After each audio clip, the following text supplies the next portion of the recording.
Welcome to Mountain Strong. Today we are driving south along the Seward Highway, a highway that stretches between Anchorage and the small town of Seward, but also branches off to go into what is called the Kenai Peninsula. And if you are surprised to see a flowing creek at this time of year, I am too. One of my hopes in setting up my schedule for shooting was to be able to come back to this location. I should tell you where we're at. We're at a place called McHugh Creek. McHugh Creek is a place where you can park your car and go to the McHugh Creek Trail System, which is a part of the Chugiak State Park. This area in general tends to experience the sun during this time of year, so it's common for snow to get swept off of this area pretty quickly, but I wasn't necessarily expecting to see the river, or rather to see the creek flowing like this. Yes, we are in Alaska. Yes, it is winter. It's just a pretty strange winter. We've been having some warm snaps and cold snaps, and we're in the middle of a day that's peaked just above freezing, and so you can see the effects of that. But anyway, today we are going to be studying Psalm 21 together, Psalm 21, so let's go ahead and read. O Lord, in your strength the king rejoices, and in your salvation how greatly he exults. You have given him his heart's desire, and have not withheld the request of his lips. For you meet him with rich blessings. You set a crown of fine gold upon his head. He asked life of you, and you gave it to him, length of days forever and ever. His glory is great through your salvation. Splendor and majesty you bestow on him. For you make him most blessed forever. You make him glad with the joy of your presence. For the king trusts in the Lord, and through the steadfast love of the Most High he shall not be moved. Your hand will find out all your enemies. Your right hand will find out those who hate you. You will make them as a blazing oven when you appear. The Lord will swallow them up in his wrath, and fire will consume them. You will destroy their descendants from the earth, and their offspring from among the children of man. Though they plan evil against you, though they devise mischief, they will not succeed, for you will put them to flight. You will aim at their faces with your bows. Be exalted, O Lord, in your strength. We will sing and praise your power. Just how important is gratitude? You know, saying thank you and expressing thanksgiving. I think sometimes we undersell the importance of gratitude, even though we have a day, Thanksgiving, designed to remind us of gratitude. Gratitude shouldn't just be a 1 out of 365 day thing. It should actually be an everyday thing. The reason why it is so important is because of what the Bible reveals in Romans chapter 1. Romans chapter 1 describes in the later part of that chapter how the Gentile world, the non-Jewish world, gave up on God. And the way that it gave up on God was, according to Romans chapter 1 and verse 21, by failing to glorify him and being thankful toward him first. So before the idols, before they turned and worshiped the creation more than the Creator, they began to fail to show thanksgiving towards him. And I believe this psalm, if we study it and reflect on its words, will teach us the importance of being grateful and just how to do so.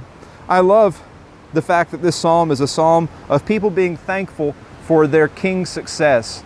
And so, of course, from the standpoint of Israel, they are God's people. Their king is God's anointed. It's appropriate for them to be thankful for his success. And it's also equally important for us as citizens of a nation to be thankful when our government does well, and to be thankful for those good rulers and good leaders that we have when they come to office, and to pray for our government always. But I think from the standpoint of the New Testament, our primary king is Jesus Christ.